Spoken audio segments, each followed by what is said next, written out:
مجید ایسی کتاب ہے جسے انسان یاد کر سکتا ہے. سورہ فاتحہ سے لے کر والناس تک 30 پارے 114 سورتیں تجوید کے ساتھ زیر زبر کی غلطی کے بغیر یاد کر لینا، یہ صرف اور صرف اس امت کے لیے بڑی نعمت ہے. پچھلی امتوں میں حضرت موسیٰ علیہ السلام کو تورات دی گئی، جس نبی پر جو کتاب نازل کی جاتی وہ نبی ہی اس کتاب کے حافظ ہوتے، اس نبی کی قوم اس کتاب کی حافظ نہیں ہوتی، انہیں دیکھ کر پڑھنا پڑتا تھا. چند لوگ ایسے گزرے ہیں جن پر کتاب آسمانی نازل نہیں کی گئی، اس کے باوجود بھی انہوں نے اس زمانے کی کتاب کو یاد کر لیا. ان میں سے حضرت عزیر علیہ السلام بھی ہیں، ان پر تورات اتاری نہیں گئی لیکن انہوں نے تورات کو حفظ کر لیا تھا. اور پچھلی زمانوں میں اللہ تعالیٰ کی نازل کی گئی کتاب کو نبی کے علاوہ کوئی دوسرا نبی یاد کر لینا اتنا بڑا مقام اور اتنا بڑا کمال سمجھا جاتا تھا.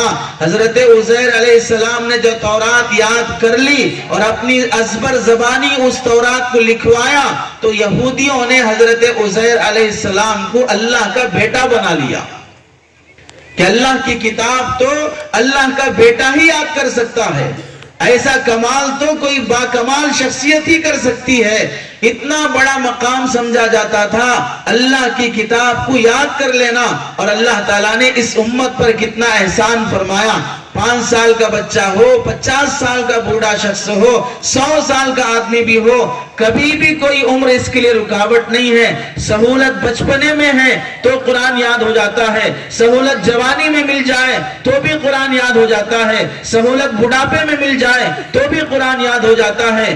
اللہ نے لاکھوں لوگوں کے سینوں میں قرآن محفوظ کر کے رکھا ہے. دشمنوں نے کیسی کیسی پلاننگ نہیں کی ہے قرآن مجید کو مٹانے کے لیے، کیسے کیسے حفاظ اکرام کو قتل کیا، شہید کیا. نبی کے زمانے میں ہی 70 حفاظ صحابہ کو شہید کر دیا گیا. اور جس موقع پر جنگوں کے معاملات پیش آئے اس موقع پر حافظ قرآن شہید کر دیے جاتے تو افسوس ہوتا کہ اتنے حفاظ چلے گئے، قرآن کی حفاظت کیسے ہوگی. لیکن اللہ رب العزت نے سینوں میں قرآن محفوظ کیا. ایک زبر ایک زیر بھی اس کا بدلا نہیں جا سکتا. 1400 سال سے لے کر آج تک یہ قرآن جیسے نازل ہوا ہے ویسے پڑھا جا رہا ہے. ایک زبر اور زیر کی بھی اس میں کمی نہیں آئی. کوششیں کرنے والوں نے، چال بازی کرنے والوں نے، مکاری کرنے والوں نے قرآن کی آیتوں میں سے کوئی پردے کی آیت نکالا، کوئی جہاد کی آیت نکالا، کوئی دوسرے سود کی آیتیں نکالا، اپنے من کا قرآن بنانا چاہا. اللہ نے کسی کی کتاب کو قرآن کی حیثیت نہیں دی ہے اور کسی کی چال بازی اور مکاری چلی نہیں ہے. دوسری آسمانی کتابیں محفوظ نہیں رہ سکی. اللہ نے اس کتاب کی حفاظت کی ذمہ داری لی ہے تو بچہ بچہ حافظ قرآن بننے کا شوق ظاہر کرتا ہے. اللہ اس کے سینے میں قرآن کی حفاظت فرماتے ہیں. ایسے بھی اللہ کے نیک بندے گزرے ہیں جنہوں نے بڑھاپے میں قرآن پڑھنا یاد کرنا چاہا. اللہ نے موت سے پہلے انہیں حافظ قرآن بنا دیا. پچھلے زمانے میں صحابہ کے بعد تابعین، طبع تابعین، اولیاء، محدثین کا اصول یہ تھا کہ جب تک بچہ قرآن کا حافظ نہیں ہو جاتا اسے حدیث نہیں پڑھایا جاتا، قرآن کا حافظ نہیں ہوتا اسے مسئلے مسائل اور فقہ نہیں پڑھائے جاتے. علامہ نووی رحمت اللہ علیہ لکھتے ہیں کہ پچھلے زمانے میں کانوا لا يعلمون الحدیث والفقہ، کہ وہ حدیث اور فقہ کی تعلیم نہیں دیتے تھے کسی بھی بچے کو جب تک کہ وہ قرآن یاد نہیں کر لیتا. ولید بن مسلم رحمت اللہ علیہ بڑے محدث گزرے ہیں. وہ حدیث پڑھنے کے لیے امام اوزاعی رحمت اللہ علیہ کے پاس آئے. وہ بھی بڑے محدث ہیں. حدیث پڑھنے کی درخواست کی تو امام اوزاعی محدث نے اس بچے سے پوچھا تم نے قرآن حفظ کر لیا؟ انہوں نے کہا نہیں، ابھی حافظ نہیں ہوں. جاؤ پہلے قرآن حفظ کر کے آؤ. قرآن حفظ کر کے آئے. آنے کے بعد ان کا امتحان لیا. یوصیکم اللہ فی اولادکم للذکر مثل حظ الانثیین، یہ صفحہ پڑھ کر سنانے کو کہا. بچے نے امتحان دیا، امتحان میں کامیاب ہوا. پھر اسے حدیث پڑھنے کے لیے داخلہ لیا گیا. امام ابو حنیفہ رحمت اللہ علیہ کے پاس امام محمد رحمت اللہ علیہ فقہ پڑھنے کے لیے آئے. امام ابو حنیفہ رحمت اللہ علیہ نے ان سے فرمایا کہ جاؤ پہلے قرآن یاد کر کے آؤ, اس کے بعد پھر فقہ پڑھایا جائے گا. امام محمد رحمت اللہ علیہ ایک ہفتہ غائب رہے. ایک ہفتے کے بعد آئے اور فرمایا کہ میں حافظ ہو گیا ہوں. امام ابو حنیفہ نے امتحان لیا, جہاں سے پوچھا وہاں سے پڑھ کے سنایا. ایک ہفتے میں امام محمد حافظ قرآن بن گئے. قرآن مجید کو اللہ رب العزت نے بڑی آسان کتاب بنایا ہے. 10 پیج 100 پیج کا رسالہ بھی بغیر غلطی کے یاد کرنا مشکل ہے.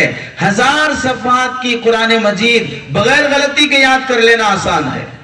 اللہ نے اس کتاب کی حفاظت کی ذمہ داری لی, ورنہ پھر آزادی کے موقع پر لاکھوں حفاظ کو شہید کیا گیا. آزادی کے موقع پر لاکھوں قرآن مجید جلائے گئے, ہزاروں حفاظ اکرام کو شہید کیا گیا. اس کے باوجود بھی قرآن مجید محفوظ ہے. اللہ رب العزت نے اس کی حفاظت کی ذمہ داری لی ہے. پچھلے زمانوں میں قرآن مجید نہیں ملتا تھا, دیکھنے کی نوبت نہیں آتی تھی. قرآن مجید وہاں پر بینڈ لگا دیا گیا اس پر.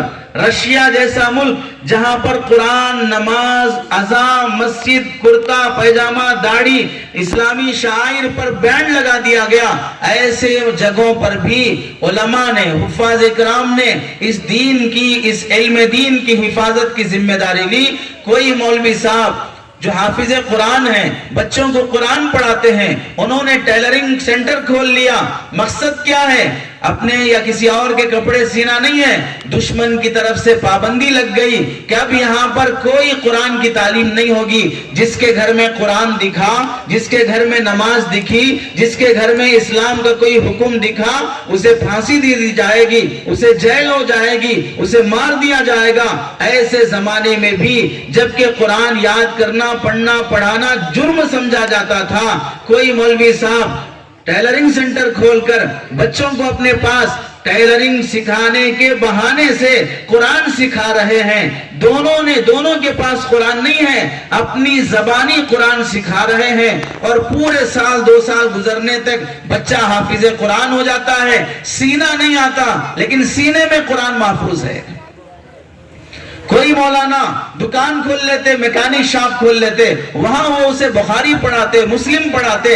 اپنی زبان سے جو دین اور شریعت یاد ہے, دشمنوں کے نرغے میں, دشمنوں کے سائے میں رہ کر بھی قرآن مجید کی حفاظت فرمائی.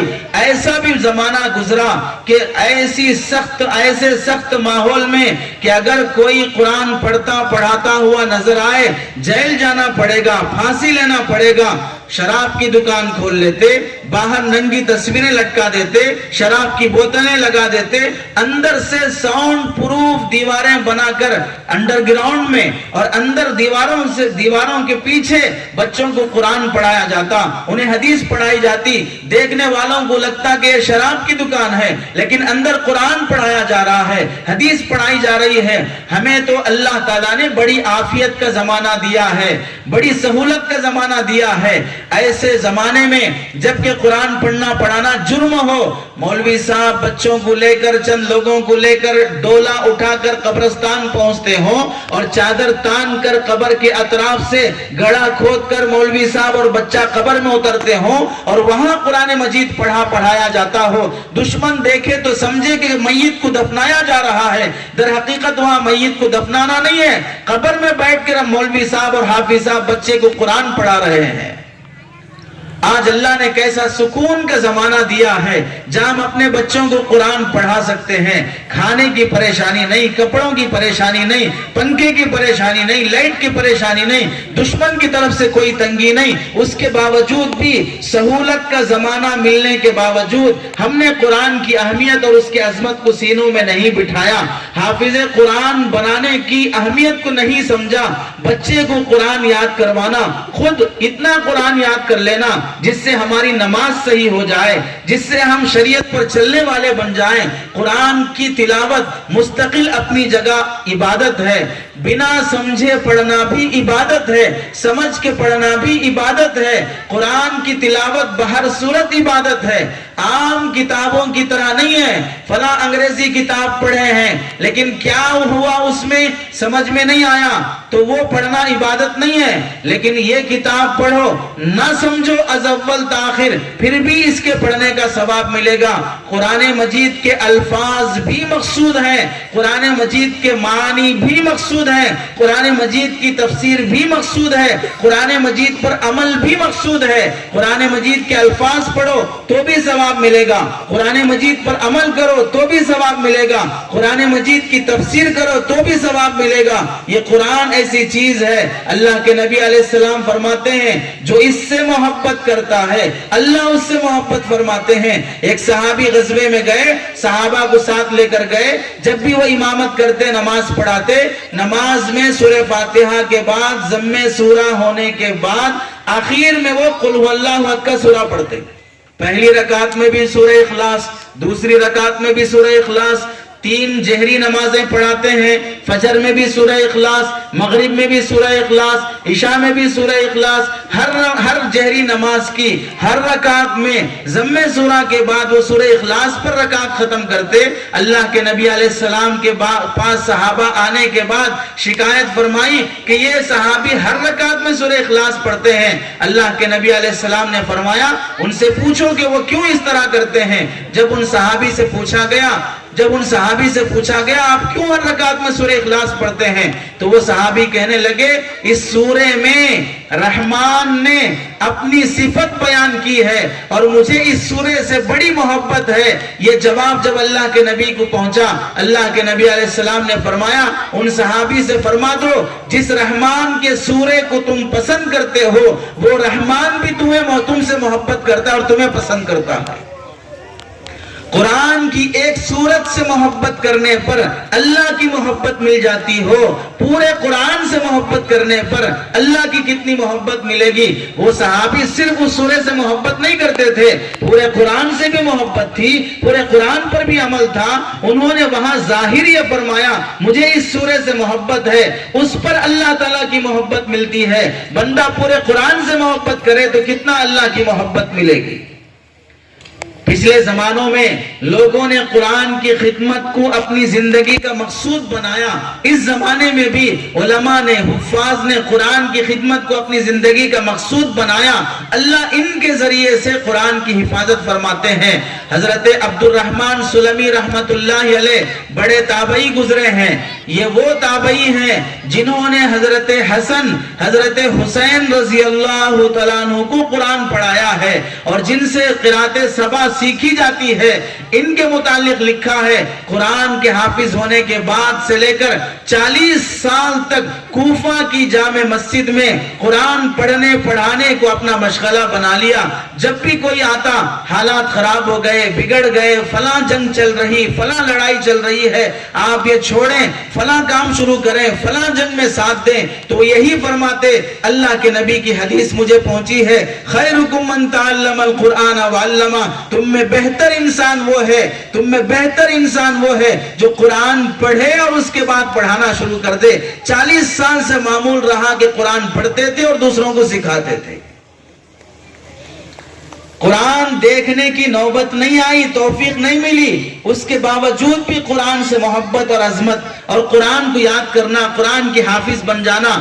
حضرت مولانا پیر ذوالفقار صاحب دامت برکاتہم نے لکھا ہے امریکہ میں ایک موقع پر میں واکنگ کر رہا تھا، ایک خاتون واکنگ کرتے ہوئے مجھ سے آ کر پوچھنے لگی تم مسلمان ہو؟ میں نے کہا ہاں مسلمان ہوں، میں نے سنا ہے کہ مسلمانوں کے پاس قرآن ہوتا ہے، تمہارے پاس وہ قرآن ہے تو دکھا دو۔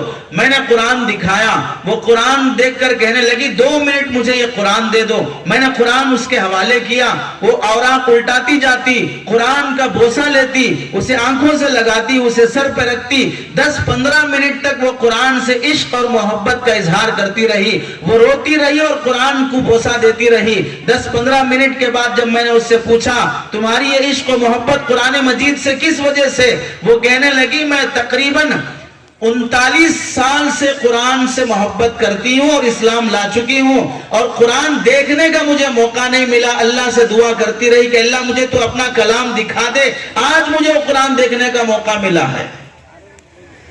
قرآن مجید دیکھے بغیر قرآن سے محبت، قرآن یاد کر لینا. آج ہمارے گھروں میں قرآن طاقوں میں سجا ہوا ہے. ہر سال رمضان کے موقع پر قرآن مسجد کی پینٹنگ ہوگی, کلر کیا جائے گا, گیٹ وضو خانے ابھی صاف کیا جائے گا, لیکن جس جگہ پر قرآن رکھا ہوا ہے وہاں دھول جمی رہے گی. اپنے گھر کی صفائی ہوگی, اپنے لیے نئے کپڑے ہوں گے, بچوں کے لیے نئے کپڑے ہوں گے, لیکن قرآن مجید کو غلاف چڑھانے کی فکر نہیں ہوگی. اگر دھول کہیں پر جمی ہوئی دکھتی ہے تو قرآن مجید پر جمی ہوئی دکھائی دے گی. لوگ قرآن مجید سے اس قدر بے اعتنائی, بے توجہی برتنا معمول بنا لیا.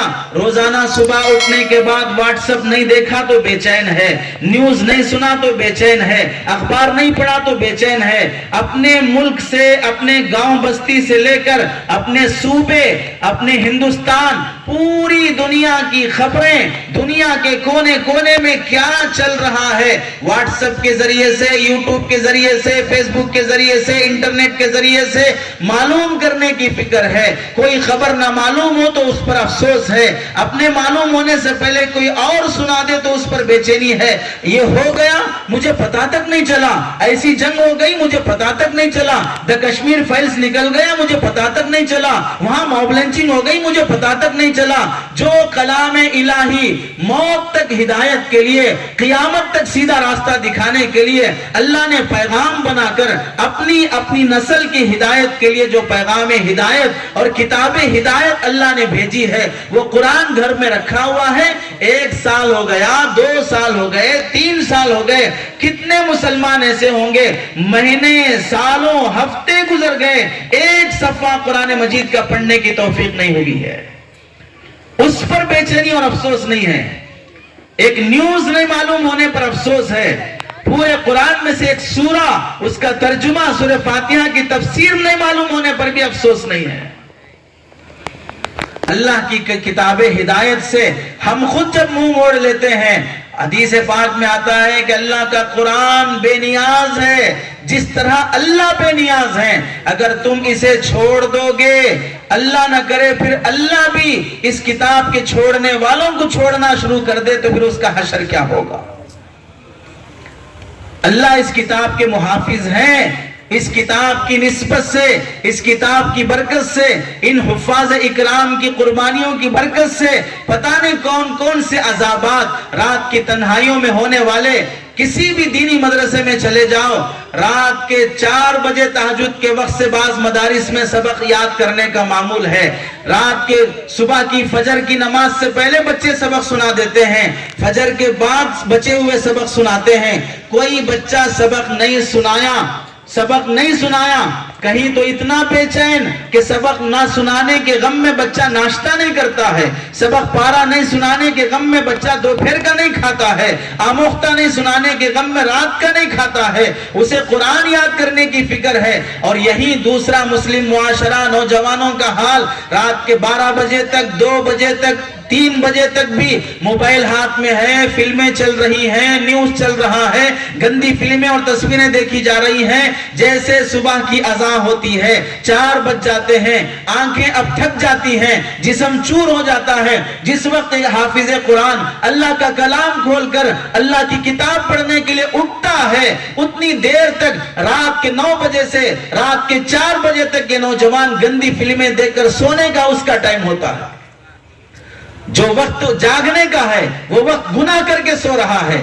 اللہ کی پناہ, وہ وقت جس وقت نوجوان اس گناہ کے عالم میں سو رہا ہوگا, اللہ کا عذاب اس کی دھرتی, اس کی ہوا, اس کی آسمان, یہ سب طوفان اور زلزلے کی شکل میں بدل کر انہیں ہلاک و برباد کر دینے کو تلے ہوتے ہیں. یہ بچہ اٹھ کر جب قرآن پڑھتا ہے, اس قرآن کی برکت سے اللہ تعالیٰ پتہ نہیں کتنے عذابات کو روک لیتے ہیں. ہماری نافرمانیاں, ہمارا ظلم جو ہماری ذات پر ہے, ہمارا ظلم جو ہماری نسل پر ہے, یہ ظلم بڑا ہوا ہے ظالموں کے ظلم سے. دلی کی گدی پہ بیٹھ کر ظلم کرنے والا ہی ظالم نہیں ہے, اپنی دکان پر بیٹھ کر ناانصافی کرنے والا بھی ظالم ہے. اپنے گھر میں بیٹی بہو کو بے حیائی اور بے پردگی دیکھنے کے باوجود بھی خاموش رہنے والا بھی ظالم ہے. معلوم ہے کہ فلاں اسکول اور کالج میں کو ایجوکیشن ہے, لڑکے لڑکیاں ایک ساتھ بیٹھ کے پڑھتی ہیں, بے حیائی کے اشارے ہوتے ہیں, بوائے فرینڈ گرل فرینڈ بنا لینا آسان ہے, نہیں بناتے ہیں تو تحقیر توہین ہے, انسلٹ کی جاتی ہے کہ اس کا کوئی بوائے فرینڈ نہیں, اس کی کوئی گرل فرینڈ نہیں. ایسا سماج بن چکا ہو وہاں اپنی بچی کو بھیجنے میں کوئی شرم حیا محسوس نہیں کی جاتی ہو, کاغذ کی ڈگریوں کی خاطر, چند ٹھیکریوں کی خاطر عفت اور عصمت اور عزت کا سودا کرنے پر بھی راضی ہو جاتے ہو. ایسی قوم پر اللہ تعالیٰ ظالم بادشاہوں کو مسلط نہیں کرے گا تو پھر کیا حضرت جبرائیل گلاب جامن لا کے کھلائیں گے؟ تو پھر کیا حضرت جبرائیل ہمارے لیے قالین بچھائیں گے؟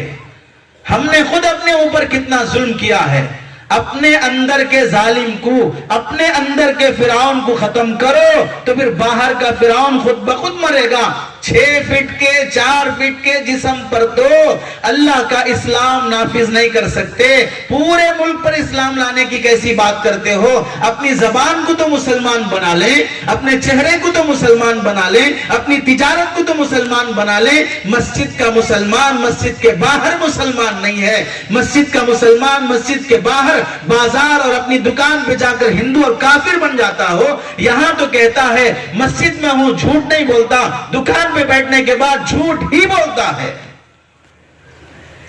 ہماری بدعمالیاں یہ ہم پر ظلم کو دعوت دے رہی ہیں. ہمارا اپنے قرآن پہ ظلم کرنا. قرآن مجید رمضان کا مہینہ تلاوت کا مہینہ ہے. رمضان آنے سے پہلے کتنا ہم نے قرآن کی صفائی کا, قرآن کی تلاوت کا نظام بنایا ہے. اور ایک وہ زمانہ مسلمانوں کی ایک جماعت کو جیل میں ڈال دیا جاتا ہے, وہ سب کے سب جیل میں ہے. جیل سے بڑا لاک ڈاؤن کون سا ہوگا؟ جیل سے بڑا لاک ڈاؤن کون سا ہوگا؟ جیل سے بڑا ریڈ زون کون سا ہوگا جہاں پر کسی کے آنے جانے کی اجازت نہیں ہے؟ ایسے موقع پر کیا کر سکتے ہیں جیل میں؟ لاک ڈاؤن میں ہم نے کیا کیا؟ لاک ڈاؤن میں ہم نے کیا کیا؟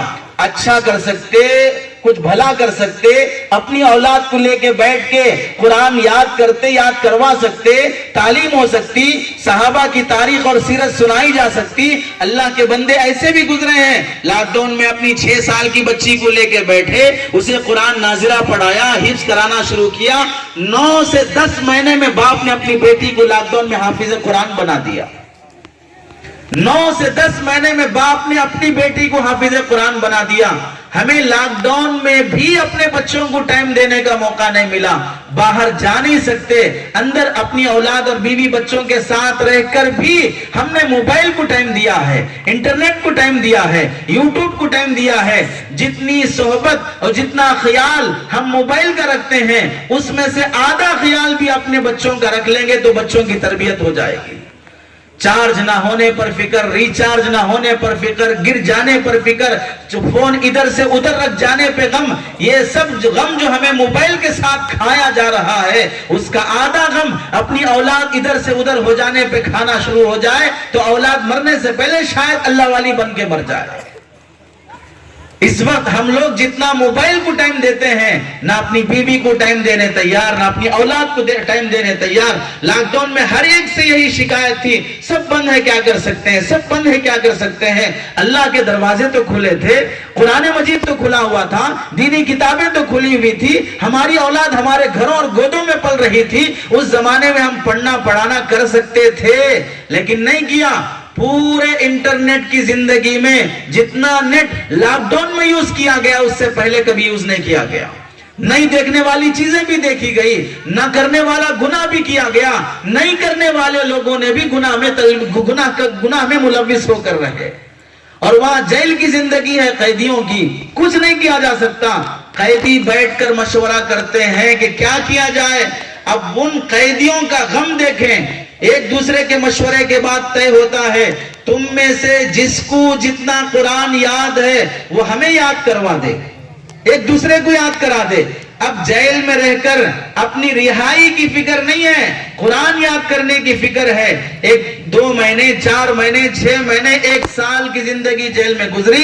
ایک قیدی دوسرے قیدی کو اپنا یاد کیا ہوا قرآن یاد کرا رہا ہے. یاد کرتے کرتے کرتے پورے 30-40 قیدی جو جیل میں تھے سب نے سورہ انفال کے علاوہ پورا قرآن مجید یاد کر لیا. قید کی زندگی میں پورا قرآن مجید یاد کر لیا. اب سورہ انفال ایک سورہ بچ گیا جو کسی کو یاد نہیں ہے. تو اب یہ فکر ہے کہ وہ سورہ بھی کیسے یاد ہو جائے. تفتیش کا اور مقدمہ عدالت میں پیش ہونے کا وقت آیا تو جسے عدالت میں جانا ہے وہ اس فکر میں ہے کہ میں کیس ہاروں یا جیتوں. بات کی بات ہے عدالت میں کوئی بندہ مجھے ایسا مل جائے جسے سورہ انفال یاد ہو, میں اس سے وہ سورہ لکھ کر یا یاد کر کے اپنے ساتھیوں کو سکھا دوں. عدالت میں آیا اور ان بندوں کو تلاش کرنے لگا جسے سورہ انفال یاد ہو, وہاں سے یاد کر کے اپنے ساتھیوں کو جا کر وہ سورہ انفال یاد کرتا ہے. ان کو اپنے رہائی میں کیس کی تاریخ پیچھے اور آگے بڑھ جانے کی فکر نہیں ہے. سورہ انفال یاد ہو جانے کی خوشی میں سارے قیدی ناچنے اور خوشی منانے لگے کہ ہم کو قید اور جیل کی زندگی میں پورا قرآن مجید یاد ہو گیا. اللہ کے بندے ایسے گزرے. حافظ گل محمد قصاب رحمت اللہ علیہ کے متعلق لکھا ہے کہ وہ کھیت میں ہل چلانے کا کام کرتے. گھر سے جب ہل چلانے کا سامان لے کر نکلتے, کھیت میں ہل نکلتے وقت گھر کی دہلیز پر سورہ فاتحہ زبان پر ہوتا. کھیت میں جا کر کام کرتے ہوئے قرآن مجید پڑھتے رہتے. اس وقت تک کسی دوسرے آدمی سے جو کھیت میں کام کر رہا ہے بات نہیں فرماتے جب تک کہ پورا قرآن ہل چلاتے ہوئے ختم نہ کر لیتے. کھیت میں ہل چلاتے ہوئے قرآن ختم ہونے کے بعد پھر دوسروں سے بات کرتے. ہل چلانے والا کسان بھی قرآن روزانہ ایک قرآن ختم کرنے کا اہتمام فرماتا تھا.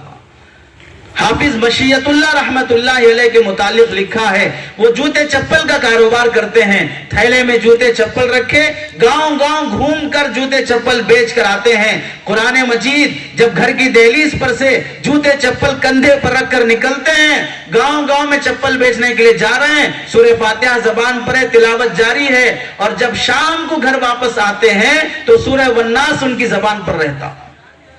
اور اگر کبھی کسی وجہ سے ایک پارہ دو پارے باقی رہ جاتے, گاؤں کی باؤنڈری پر بیٹھ کر وہ 2 پارے تلاوت کر کے پھر گاؤں میں داخل ہوتے. ہر کاروباری قرآن کی تلاوت کرنے کا معمول اور اہتمام. اور آج ہمارے پاس پڑھنے کو وقت نہیں. سورہ یاسین پڑھ کے چلے جائیے, روزانہ سورہ واقعہ اور ملک پڑھ کے چلے جائیے. قرآن خوانی کی ہمارے پاس عادت ہے, فلاں کوئی اور آ کے پڑھ دے, نیا گھر بنا کوئی اور پڑھے گا, جنازہ اٹھا کوئی اور پڑھے گا, ڈلیوری ہوئی کوئی اور پڑھے گا. ہمیں قرآن مجید پڑھنے کی توفیق نہیں ہوتی ہو تو کس قدر محرومی کی بات ہے. حضرت شیخ الہند رحمت اللہ علیہ نے فرمایا تھا اس امت کا, اس قوم کا زوال 2 وجوہات سے ہے. ایک قرآن مجید کو چھوڑ دینا, دوسرا آپسی اختلافات میں پڑ جانا. پھر اگر یہ امت زوال سے نکل کر عزت اور ترقی چاہتی ہے, قرآن مجید کو اپنے سینے سے لگانا, قرآن مجید کو اپنی زندگیوں میں بسانا, اور پھر اختلافی مسائل کو چھوڑ کر جو اصل منزل اور مقصود ہے, جو مشترکہ مسائل ہیں جس میں سب ایک جٹ ہو کر کام کر سکتے ہیں, چھوٹی چھوٹی باتوں سے اختلاف, چھوٹے چھوٹے مسائل پر اختلاف, مسلمان کا دشمن. یاد رکھیں ہمیشہ ہمارے ذہن میں مسلمانوں کے متحد ہونے کی بات آتی ہے, یہی دماغ ایک خراب بات دل میں پیش کر دیتا ہے. متحد ہونے کا مطلب ہر آدمی اپنا اپنا مسلک چھوڑ دے, ایک مسلک پہ آ جائیں, متحد ہو جائیں گے. اس سے بڑی حماقت تو نہ کبھی ہوئی نہ ہو سکتی ہے. سب اپنے اپنے مسلکوں کو چھوڑ کر ایک مسلک پہ آنے کی بات 1400 سال سے لے کر اب تک ہوئی نہ قیامت تک ہو سکتی ہے. اللہ کے نبی کے زمانے میں بھی الگ الگ حدیثوں پہ عمل کرنے والے صحابہ تھے. نبی کے بعد تابعین, تبع تابعین کے دور میں بھی الگ الگ مسالک تھے. خلافت بنو عباسیہ, خلافت بنو عثمانیہ, خلافت دوسری جتنی خلافتیں گزری ہیں, ہر خلافت کے دور میں مسلمانوں کا سیاسی پاور مضبوط رہا, لیکن اس کے تحت میں مسلک اپنے اپنے الگ الگ رہے. خلافت بنو عباسیہ میں سب کے سب حنفی تھے, سب کے سب مالکی تھے, سب کے سب شافعی تھے. مسلمانوں کا اتحاد سیاسی اتحاد ہی کامیاب کر سکتا ہے, مسلکی اتحاد نہ کبھی ہوا نہ ہو سکتا ہے. اور ہم مسلکی اختلافات کو ہی اتنا ہوا دے بیٹھے ہیں, اسی کی وجہ سے سیاسی اتحاد بھی کمزور پڑ گیا. نوجوانوں کی ذمہ داری کہ ہمارا دامن پاک رہے، نگاہیں پاک رہیں۔ ہر زمانے میں اللہ نے انقلاب لایا ہے، نوجوانوں کے ذریعے سے لایا ہے، جن نوجوانوں کے عزائم آپ دیکھ لیں، بڑے بڑے صحابہ، بڑے بڑے مجاہد، جن حضرات نے بھی حضرت ابراہیم علیہ السلام ستاروں کو دیکھ کر توحید کا سبق سکھا رہے ہیں، نمرود کی آگ میں ڈالا جا رہا ہے، اس وقت ان کی عمر کیا ہے؟ مفسرین اور مورخین نے لکھا ہے 16 سال کے آس پاس ان کی عمر تھی، جس وقت ستاروں کو دیکھ کر وہ توحید کا علم اپنی قوم کو سکھا رہے تھے۔ حضرت یوسف علیہ السلام کو جیل میں ڈالا گیا، وہاں پر انہوں نے قیدیوں کو توحید کی دعوت دی۔ اس وقت حضرت یوسف علیہ السلام جوان ہیں، جوانی کی عمر میں انبیاء نے اپنی قوموں پہ خدمت کی ہے۔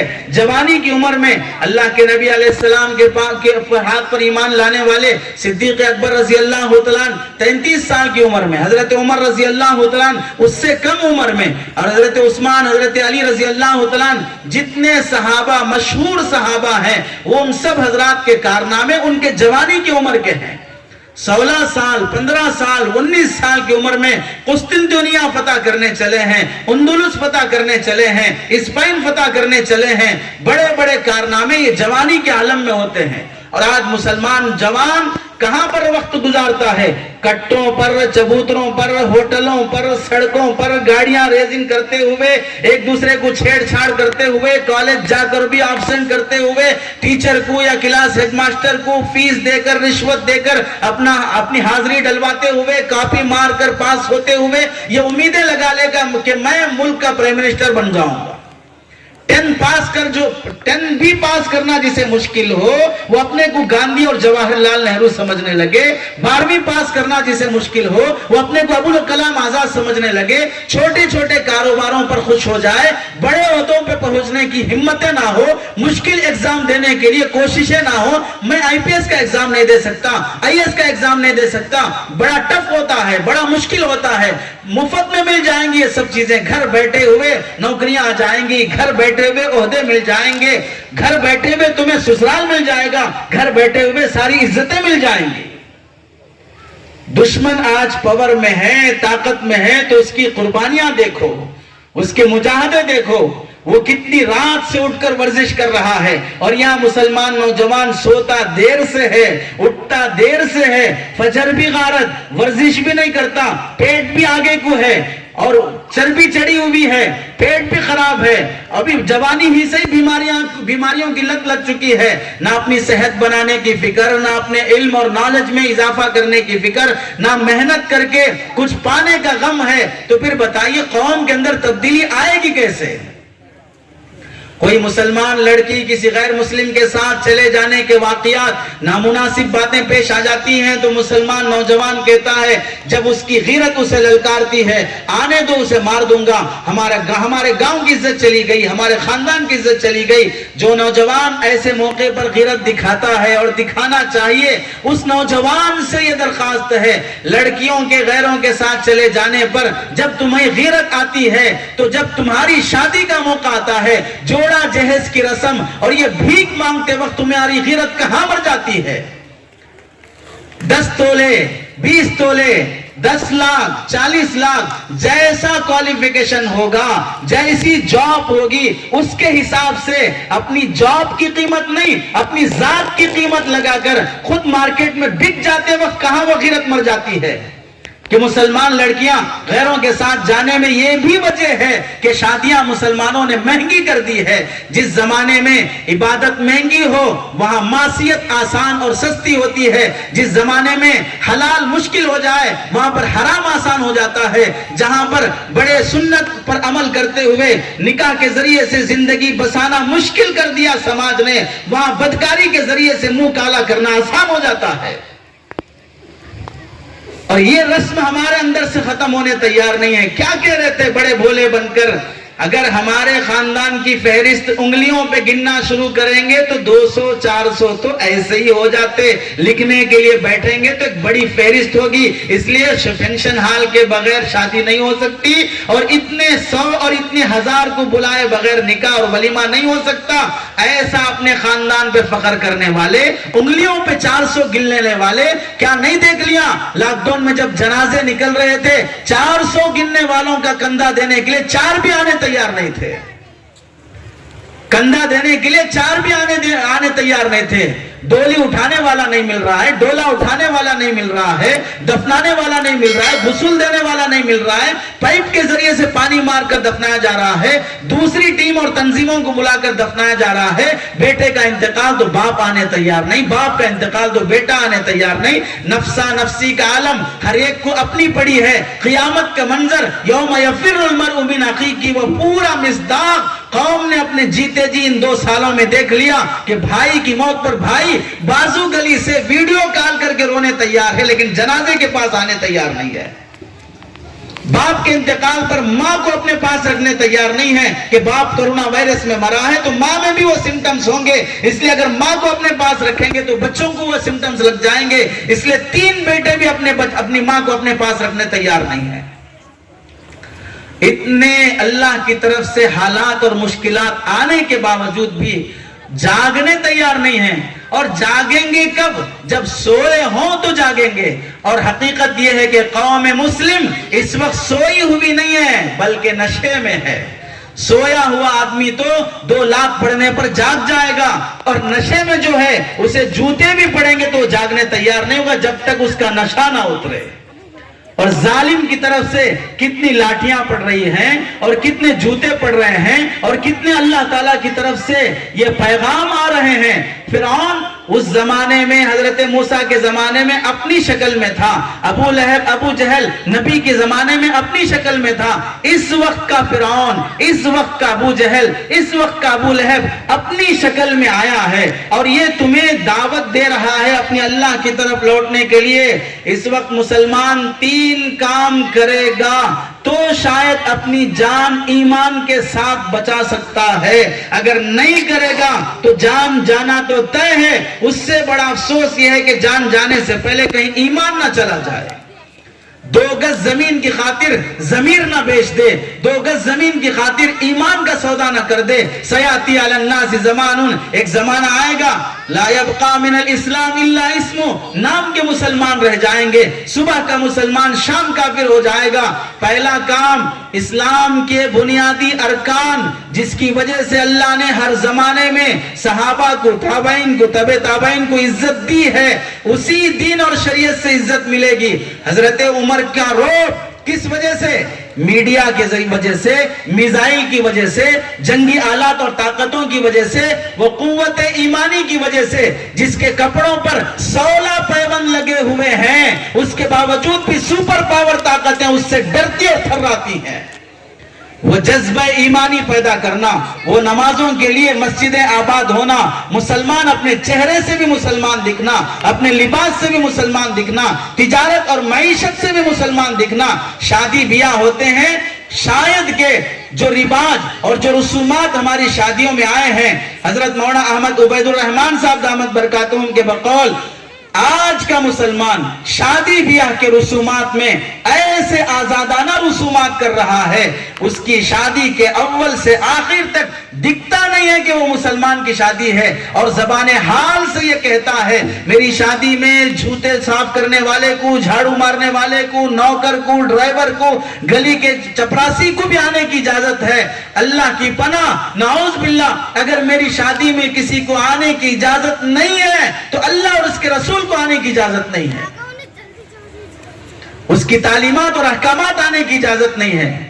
اتنی مصیبتیں آنے کے باوجود آج کی خواتین پاؤمیس کی رسم چھوڑنے تیار نہیں, سانچک کی رسم چھوڑنے تیار نہیں, جماگی کی رسم چھوڑنے تیار نہیں, منہ دکھائی کی رسم چھوڑنے تیار نہیں, گود بھرائی کی رسم چھوڑنے تیار نہیں. رسومات کے بوجھ میں مر جائیں گے, قرضوں میں ڈوب کر ذلیل ہو جائیں گے, بیٹی کی شادی کرنے کے لیے مٹی اور سود پہ لا لیں گے, اور اس کے بعد 2-2, 4-4 سال تک وہ سودی رقم ادا کرتے کرتے ذلیل ہو جائیں گے. لیکن ناک باقی رکھنی ہوگی. اس ناک کو بچانے کے لیے گلا بھی کٹنا پڑے گوارا کر لیا جائے گا. عزت رکھ لینا ہے بس. وہ اتنا کھلایا ہے تو میں اتنے کھلاؤں گا, وہ اتنے ڈش بنایا ہے تو میں اتنے ڈش بناؤں گا. مسلمان اگر عزت چاہتا ہے, جو ارکان, جو اسلام اللہ نے دیا ہے, اس اسلام کو اپنی زندگی میں دوبارہ زندہ کرو. بقول حضرت حسین احمد مدنی رحمت اللہ علیہ کے, اسلام کی حفاظت کرنے کے لیے وہ کوئی چھوٹا بچہ نہیں ہے, وہ کوئی کمزور آدمی نہیں ہے. تمہاری زندگیوں میں اسلام آئے گا, اسلام بھی محفوظ ہوگا, تم بھی محفوظ ہوگے. اسے بچانے کے لیے کسی فوج کی ضرورت نہیں ہے. تم سچے مسلمان بن جاؤ, اسلام بھی بچے گا, تم بھی بچو گے. ورنہ حجاب کا مسئلہ بعد میں اٹھا, حجاب کی توہین پہلے ہم نے کی ہے. سود کا مسئلہ بعد میں اٹھا, سودی کاروبار ہم نے رواج دیا اور اسے معمولی سمجھا ہے. 3 طلاق کا مسئلہ بعد میں اٹھا اور ہم نے گالی, مذاق, لائٹ لے کر طلاق کو عام کر دینا, فون پہ, فیس بک پہ, واٹس ایپ پہ طلاق دے دینا, چھوٹی چھوٹی باتوں پہ طلاق دے دینا. ہم نے جب شریعت کا کھلواڑ کیا تب دشمن کو موقع ملا ہے شریعت پر انگلی اٹھانے کا, شریعت کو کھلواڑ بنانے کا. ہم نے اپنی شریعت کو پامال کیا ہے. اسے کیا لینا دینا کس کے چہرے پہ نقاب ہے نہیں ہے, کون طلاق دے رہا کون نہیں دے رہا ہے, کون پراپرٹی پوتے کو دے رہا بیٹے کو دے رہا ہے, اسے کیا لینا دینا ہے. ہم نے اسے مذاق بنایا, شریعت کا کھلواڑ کیا, تب دشمن کو ہاتھ میں موقع آیا. ورنہ جنگل کی لکڑی جب کٹتی ہے تو کلہاڑی کے ساتھ لکڑی بھی ساتھ دیتی ہے. تو پہلا کام مسلمان سچا مسلمان بن جائے تو اسے گری ہوئی اور لٹی ہوئی عزت واپس مل سکتی ہے. اور دوسرا کام اپنے بچوں کا ایجوکیشن مضبوط کرنا, دینی تعلیم ہو, دنیاوی تعلیم ہو, اسکولز قائم کرنا. اپنے اسکولز میں مسلمانوں کے اسکول ہوں, مسلمانوں کے کالج ہوں. اپنی بچیوں کو بچپن سے ہی ان کے الگ گرلز کالج قائم کرنا, گرلز اسکول قائم کرنا, جس میں 5 کلاس 4 کلاس سے ہی بچیاں پردے کے ساتھ الگ پڑھتی ہوں. تب جا کر اپنے بچوں میں وہ شعور, وہ اسلامی بیداری, وہ تاریخ کے حقائق اور وہ سیاسی شعور بیدار کرو گے. تب اب سے چل کر ایک 25 سال 30 سال کے بعد کچھ نتیجے آ سکتے ہیں. جب مضبوط ایجوکیشن نہیں ہوگا, غیروں کے اسکول میں پڑھائیں گے, اوروں کے اسکول میں پڑھائیں گے, پڑھانے والا بھی بے حیا بے شرم, آس پاس میں بیٹھنے والے بھی بے حیا بے شرم, اور اشارے بھی بے حیائی بے شرمی کے, اور اس پر ہم یہ سمجھیں گے کہ میری بچی ایسے بے حیائی کے ماحول میں 1 بار 2 بار 3 بار نہیں 10 سال تک مسلسل آتی جاتی رہے گی, اور اس کے بعد بھی اس کی عزت بھی محفوظ, اس کی نیت بھی محفوظ, اس کے خیالات بھی محفوظ رہیں گے. ماحول کا تاثر اس سے پہلے, آج سے 25-30 سال پہلے, 40 سال پہلے میڈیا نہیں تھا, موبائل نہیں تھا, ایسی بے حیائی نہیں تھی. بتاؤ ہم میں سے جو 30-40 سال کے ہیں, اپنی جوانی میں جبکہ اتنے بے حیائی کے آلات موجود نہیں تھے, اس زمانے میں اپنی جوانی کو ہم نے محفوظ نہیں رکھ سکا, تو آج اتنے بے حیائی کے آلات ہونے کے بعد ہماری نسل پر کیسے یہ اعتماد ہے کہ ایسے بے حیائی کے آلات اور ماحول میں یہ اپنی جوانی کو محفوظ رکھ لیں گے. اپنا ایجوکیشن سسٹم جب تک نہیں بدلے گا اس وقت تک ترقی نہیں ملے گی اور عزت نہیں ملے گی. غیروں کے اسکول میں چھوڑ کر کہیں گے ہماری بچی حجاب پہن کے آئے گی, ہماری بچی فلاں پہن کے آئے گی. اپنا اسکول فنکشن ہال بناؤ, وینچرز بناؤ, اپنے بیٹے کے لیے نہیں, پوتے پڑ پوتے اور اپنے آنے والی 7 پیڑھیوں کے لیے پراپرٹیاں بناؤ اور اس پر بزنس کرو, اس پر لپا ٹوپی کے معاملات کرو, لیکن اپنا مسلمانوں کا اسکول اور کالج نہ بناؤ. اس کے ذریعے سے نسل کی حفاظت کی فکر نہ کرو, اور ایسے ہی نسل پنپتی جائے گی اور نیک بنتی آتی جائے گی. کیا نہیں دیکھ رہے ہم سماج میں, بیٹی کی شادی طے ہو گئی, پینشن ہال بک ہو گیا, کارڈ چھپ گئے اور سارے پکوان کا سامان آ گیا, 1 دن باقی ہے نکاح کے لیے اور اس گھرانے کی بیٹی کسی غیر کے ساتھ چلی جاتی ہے, نہیں سوچتی کہ باپ کا, خاندان کا, عزت کا کیا ہوگا, کیوں جا رہی ہے. 10 سال سے جس اسکول میں پڑھ رہی تھی, اس اسکول کو جانے کے لیے جس بس سے اس کا آنا جانا تھا, اس بس میں آتے جاتے ہوئے ایک غیر لڑکے سے اس کا تعلق ہو گیا, کل شادی ہے اور آج وہ غیر کے ساتھ جاتی ہے. اپنے ایجوکیشن کو اسلامک بناؤ, اپنے اسکول اور کالجز قائم کرو. ایک وقت کی روٹی، ایک وقت کا کھانا چھوڑنا پڑے، فاقے اور بھوکے رہنا پڑے تو بھی گوارا کر کے، جب تک یہ سسٹم نہیں بدلا جائے گا، اوروں کے سہارے، بیساکھی کے سہارے، لاٹھی کے سہارے چلنے کی عادت رہے گی. ہرگز دور کا اور لمبا سفر طے نہیں کیا جا سکتا. نسلوں کی تبدیلی کا مسئلہ ہے، یہ اوروں کے سہارے پر جیا نہیں جا سکتا.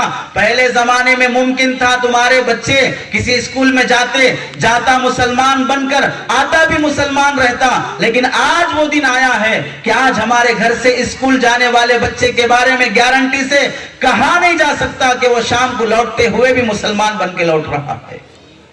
وہ شام کو لوٹتے لوٹتے کافر بن چکا ہوتا ہے. تیسرا کام، اپنی معیشت کو مضبوط کرنا. اپنی معیشت کو مضبوط کرنا، مسلمانوں کی اپنی تجارت، مسلمانوں کے اپنے کاروبار، ایک دوسرے سے تعلقات، ایک دوسرے سے ہمدردی، ایک دوسرے کو آگے بڑھانے کی فکر. ہمیشہ یہی زبانوں پر مسلمانوں کے اسکول میں پڑھائی اچھی نہیں ہوتی، مسلمانوں کے ڈاکٹر سے علاج نہیں کرتے، مسلمانوں کے فلاں ایسے رہتے. کون بول رہا ہے؟ مسلمان خود بول رہا ہے. ہماری زبانوں پر باطل اور دشمن کی طرف سے یہ چلایا گیا کہ مسلمان ایسے. واقعتاً ممکن ہے بعض ایسے بھی ہوتے ہوں کہ وہ کاروبار ڈھنگ کے نہ کرتے ہوں، اخلاق صحیح نہ ہوں، لیکن بالعموم کھلے عام ایسا بول دینا اور مسلمانوں کی اکنامک کو گرانے کے لیے ان سے تعلقات اور دوستیاں نہیں رکھنا. کوئی ہماری دکان کے سامنے دکان کھول دے، اس کی ٹانگ کھینچ دینا، اپنا گھاٹا گوارا کر کے ریٹ گرا دینا، اس طرح کی حرکتیں کر کے دشمن کو موقع دیا جاتا ہے. اور ایسے ایسے کاروبار جو خاص مسلمانوں کے ہیں اس میں بھی مسلمان آگے نہیں رہے گا. کھجور تو تمہارے ہمارے کھانے کا ہے، وائٹ اور سفید کپڑا تو تمہارے اور ہمارے پہننے کا ہے، اور ایسی چیزیں جو مسلمانوں کے معاشرے میں استعمال ہونے کے لیے طے ہیں، لیکن اس کا کاروباری بھی ہول سیل مسلمان نہیں رہے گا. ہوٹل بھی کھولے گا تو سڑی ہوئی، بدبودار، پاکی صفائی نہیں اور کوالٹی مینٹین کرنے کی فکر نہیں. اور دوسرا اگر کھولتا ہے وہ صفائی بھی رکھے گا، کوالٹی بھی رکھے گا، ریٹ بھی اچھا رکھے گا، اور یہاں ٹیبل پر گندگی پڑی ہوئی، وہاں بدبو آتی ہوئی، وہاں مکھیاں پڑے ہوئے، اپنا کاروبار بھی ڈھنگ کا کرنا نہیں آتا ہو تو کس چیز میں مسلمان آگے بڑھ رہا ہے؟ اس لیے بزرگوں، ہمیں اپنی محنت، اپنا سفر، اپنی منزل خود طے کرنا ہے. اب بیٹھے ہوئے مزے کے خراٹے لیتے ہوئے، رات دیر تک جاگتے ہوئے، دن دیر تک سوتے ہوئے رہنے سے حالات بدلنے والے نہیں ہیں. حالات کے بدلنے کے لیے خود کو بدلنا پڑے گا. حالات کے بدلنے کے لیے اپنے اندر تبدیلی لانا پڑے گا. ایک پرائم منسٹر کے بدل جانے سے کائنات میں، ہندوستان میں انصاف آنے والا نہیں ہے.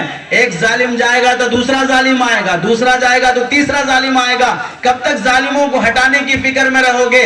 اپنے ظلم سے توبہ کرو، اللہ تعالیٰ ایک انصاف پسند کو لا دیں گے، امن قائم ہو جائے. پہلے اپنا ظلم ختم کرو، اپنے دائرے کے باطل کو ختم کرو. جہاں اونر بن کے بیٹھے ہو، نوکروں کے ساتھ اخلاق سے پیش آؤ. جہاں نوکر بنے ہو، اونر کے حق میں امانت دار بن کے دکھاؤ. اولاد ہو، ماں باپ کی قدر اور خدمت کر کے دکھاؤ. ماں باپ ہو تو بچوں کی تربیت میں وقت دے کر دیکھو، تب جا کے کچھ تبدیلی آ سکتی ہے. پردہ نشی مائیں جو تربیت یافتہ ہیں وہ تربیت کر سکتی ہیں.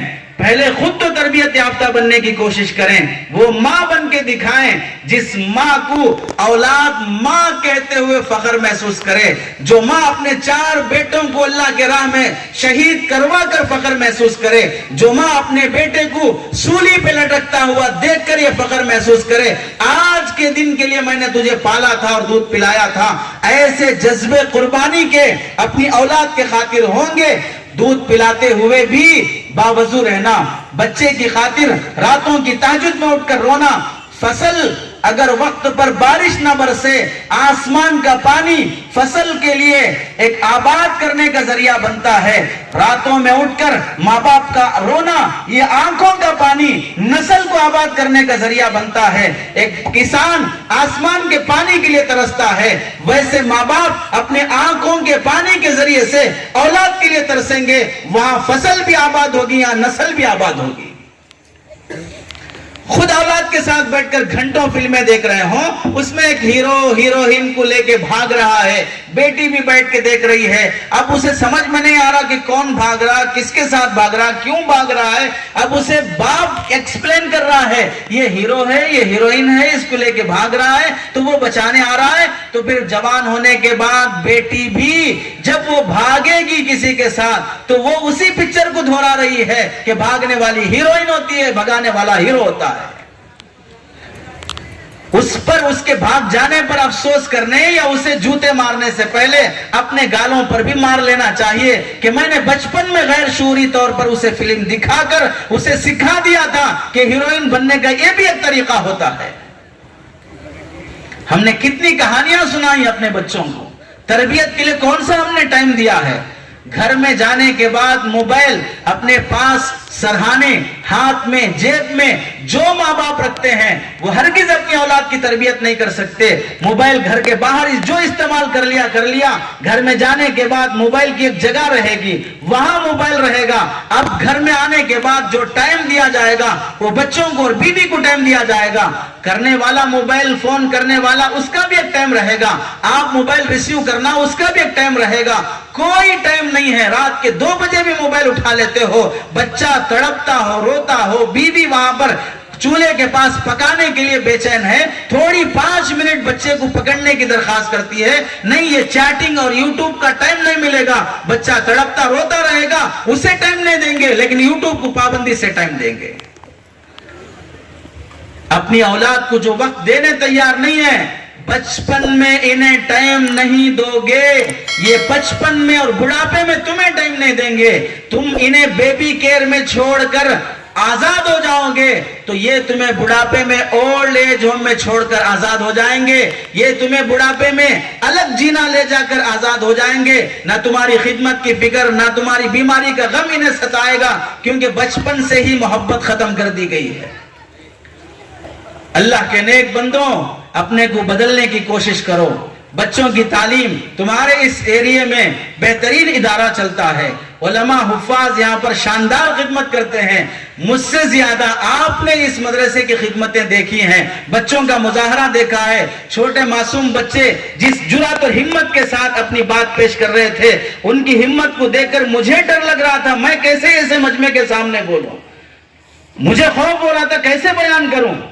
جس ہمت کے ساتھ ان بچوں نے بات پیش کی ہے، ان کا حفظ قرآن، ان کی دینی تعلیم، مختلف زبانوں کا سکھانا، قوم کے لیے آگے چل کر امام اور حافظ پیدا کرنا، قوم کے قادم اور رہبر پیدا کرنا، مختلف معمولی اور ہلکی سی تنخواہوں پر سادگی کے ساتھ، قربانیوں کے ساتھ، گاؤں دیہات میں پڑے رہ کر بہترین سے بہترین کام، شہر میں رہنے والوں سے بھی بہترین کام کر کے دکھانے والا یہ مدرسہ، ایسا مدرسہ جس پر اکابر کی سرپرستی ہو، بزرگوں کا اعتماد ہو، اللہ کے نیک بندوں کے مشورے سے چلتا ہو، ایسے مدرسے کا تعاون اور اس میں اپنے بچوں کا داخلہ، وہاں سے پڑھنا پڑھانے کا معاملہ، خدمت گزاروں کی خدمت اور دینی خدام کی خدمت کو دین کی خدمت سمجھنا اور ان کا تعاون کرنا ہمارا فریضہ ہے، ہمارے بچوں کی رہبری اور خیرخواہی ہے، ان کی فیس، ان کے مدرسے کے حق میں جو ضروریات کی تکمیل ہو۔ اللہ کے نبی علیہ السلام کتنا خوش ہوئے،